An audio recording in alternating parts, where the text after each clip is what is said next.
What's up, Anchor Squad? Before we get into this video, please subscribe to the channel for more videos and support by giving this video a like and share. And click the notification bell so you don't miss any uploads. James Gunn and Peter Safran recently unveiled 10 projects that promise 2 Batman projects, a partial reboot, and a mix of actors new and old, but plenty of questions remain. The announcement of 10 new projects across film and television, falling under the designation Chapter 1, Gods and Monsters, offer up a great variety of characters and tones, showcasing the vastness of the DC universe. One of the big takeaways was Gunn's confirmation that this is not the Gunnverse, and while he is in a leadership position and helping build towards a larger story, the projects won't all carry his aesthetic or perspective. The closest point of comparison for the DCU would be looking at the DC Comics rack at the comic book store, in which classic superhero storytelling, horror, humor, crossovers, and alternate realities all have a place in making DC what it is. There are 6 burning questions about DC Studios New Slate that I would like to talk about. First question is whether the DCU is a full reboot or not. The end of the DCEU, DC Extended Universe, is upon us. So, is the DCU a reboot? It doesn't appear that simple or be a hard and fast rule. While rumors of a full reboot last year brought about concern over status of the 4 remaining DCEU movies, it seems they stand a chance of being grandfathered into the new DCU, providing their box office success undoubtedly. This year sees the release of Shazam, Fury of the Gods, The Flash, Blue Beetle and Aquaman and the Lost Kingdom. Shazam has no strong ties to the DCEU, so could easily fit within a new continuity, should Gunn and Safran decide to move forward with this take on the character. The same goes for Blue Beetle, which will introduce Jamie Reyes without the baggage of having belonged to a previous universe. The Flash, which Gunn called one of the greatest superhero movies he's ever seen, seems like the film that will do the heavy lifting, closing out the DCEU that started with Man of Steel, 2013,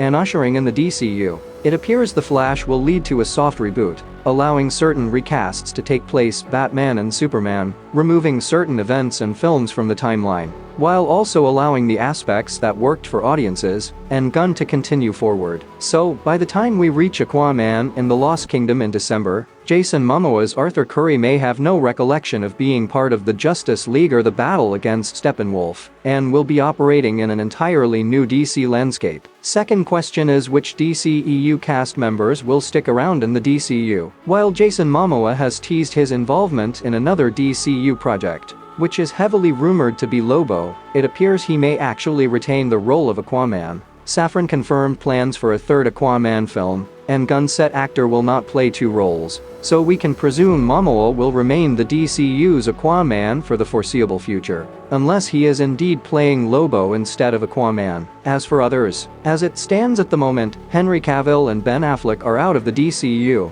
though Affleck has had discussions with Gunn and Safran about directing a project. Zachary Levi and the rest of the Shazam family's continuation in the DCU will likely depend on the reception to Fury of the Gods. Ezra Miller, said to be in a much better place than they were a year ago following a stretch of legal troubles, also has a chance of continuing as the Flash in the DCU. And with the Amazon-centric series, Paradise Lost, announced as a prequel to Wonder Woman, 2017, it seems possible Gal Gadot will remain the Princess of Themyscira, though we suspect Wonder Woman 1984 will be reckoned from continuity, given Gunn's comments about the first and second movie contradicting each other. And with Viola Davis returning as Amanda Waller in her self-titled series, Waller, expect the surviving cast members of The Suicide Squad, 2021, and Peacemaker, 2022, to make their way into the DCU as well, meaning another round of Margot Robbie's Harley Quinn is all but guaranteed. Basically, Gunn and Safran will be retaining what worked,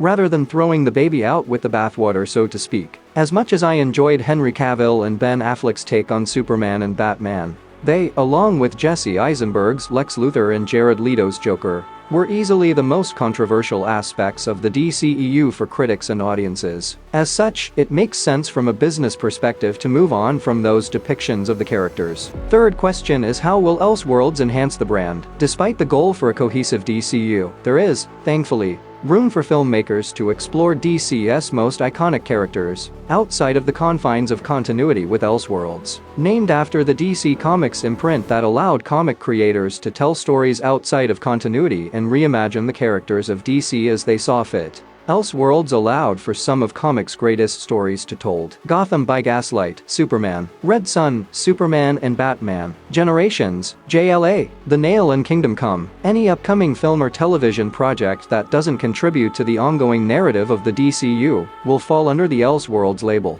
Filmmaker Matt Reeves will continue his The Batman saga across film and television, without having to worry about making Robert Pattinson's Batman fit in with the DCU, or make sacrifices in terms of what characters he wants to use, because they are being used elsewhere. And the same goes for Todd Phillips' Joker, Fully Do, which will see Joaquin Phoenix reprise his role as Arthur Fleck and bring in Lady Gaga as Harley Quinn. TV series like Teen Titans Go and Superman and Lois will also fall under this label. While this matter of branding may not seem like a big deal on the surface level, as the DCEU also had these out-of-continuity stories, Elseworlds clears up a lot of audience confusion and fan debates over whether Joaquin Phoenix's Joker should exist in Matt Reeves' Batman franchise, or whether the CW/DC TV actors should cross over into the movies. A lot of useless noise and arguments will be cut down by this simple categorization, while also setting clear expectations for audiences and filmmakers who partake in what Elseworlds has to offer. Fourth question is, what can the DCU learn from the MCU,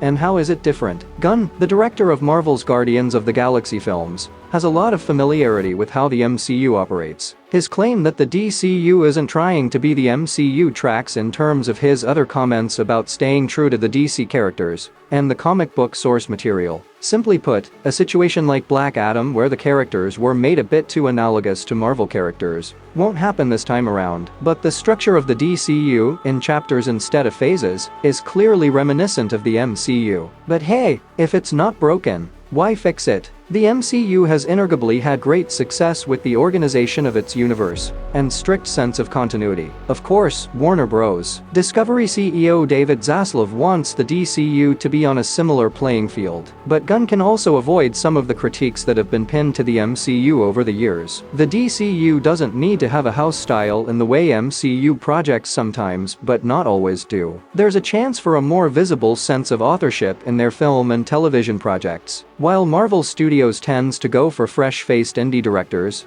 DC Studios might go the opposite direction and aim to work with more experienced filmmakers, as veteran director James Mangold taking on Swamp Thing showcases. With the market already saturated with comic book projects, the DCU will have to work a little harder to make sure what it is offering isn't just something that audiences have already gotten or can get from the MCU, which at this point in time is a far more trusted brand than DC. Projects like the animated Creature Commandos, a prestige Green Lantern series, and a film based on The Authority are all surprising choices that will help the DCU feel fresh. Fifth question is, how can Superman Legacy sell audiences on Superman again? Gunn and Safran referred to Superman Legacy, written by Gunn and dated for July 11, 2025, as the true start to their DCU, and obviously there's a lot riding on the film. If Superman doesn't work, the rest will crumble. Described as a film that will see Superman dealing with his Kryptonian heritage and human upbringing, a retelling of the origin story will be avoided. Audiences all know Superman's origin well by now,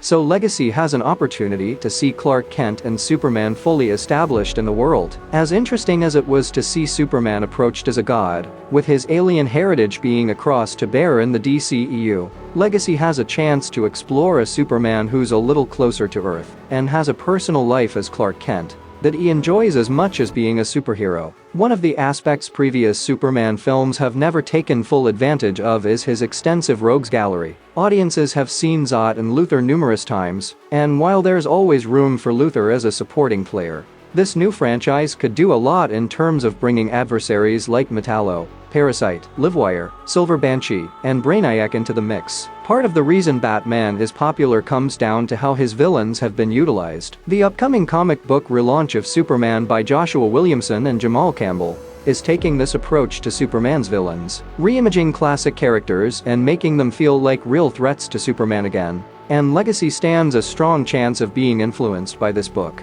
The last question that I have about Gunn's DC slate is, do we need 2 Batman projects? Raven the Bold will bring yet another Batman actor to the big screen. Batman is just as integral to the DCU as Superman, but Reeves obviously has his own specific, character-driven take on the character. that would be a real shame to lose. As such, it makes sense for the DCU to introduce its own take on the Caped Crusader. While some audiences may groan at the thought of more Batman, there's the simple fact that Batman sells. Look at any listing of DC's current publications, and there's no doubt that Batman keeps DC in business. Audiences aren't going to turn their noses up at two Batman franchises, especially if they're distinct. While Reeves' series is an epic crime saga centered around a grounded take on a young Batman that explores the psychological aspects of Bruce Wayne and the conspiracy-laden political intrigue of Gotham City, the DCU's Batman will be a more colorful take on the character. Inspired by Grant Morrison's run on Batman, which brilliantly blended aspects of 50s and 60s Batman with a modern approach and introduced Batman's son Damian Wayne, Morrison's Batman fully committed to Batman as a globe-trotting superhero, rather than simply a Gotham-based vigilante, and borrowed aspects from Bond in giving Batman a global network of enemies from criminal organizations the Black Glove and Leviathan. The books were comprised of characters we haven't seen in Batman films before, like Flamingo, Professor Pig, John Mayhew and Simon Hurt. The DCU exploring Batman as a father and taking away some of the Frank Miller-associated tenets of Batman will clearly separate that depiction from Reeves and will allow the full potential of Batman to be explored across two franchises. While more plans for the DCU will come to light as the films start to roll out, along with the announcement of further projects, there's a lot to be excited about as this new universe takes shape. So you guys, which projects in Gunn's DC slate excite you the most, and which ones do not? What are some projects that you recommend being added to the DC slate? Let me know down in the comments below. Also, if you like this video, please subscribe to the channel and hit the notification bell for more videos and support by giving this video a like and share. See you guys in the next one. I will be giving away $200 Amazon gift cards when this channel reaches 30,000 subscribers. All you have to do to enter is drop a like on this video, be subscribed to the channel, and turn on your notifications so you don't miss any uploads. And in the comment section, let me know why you want to win the $200 Amazon gift card and include your Twitter handle. The winner will be announced once the channel reaches 30,000 subscribers.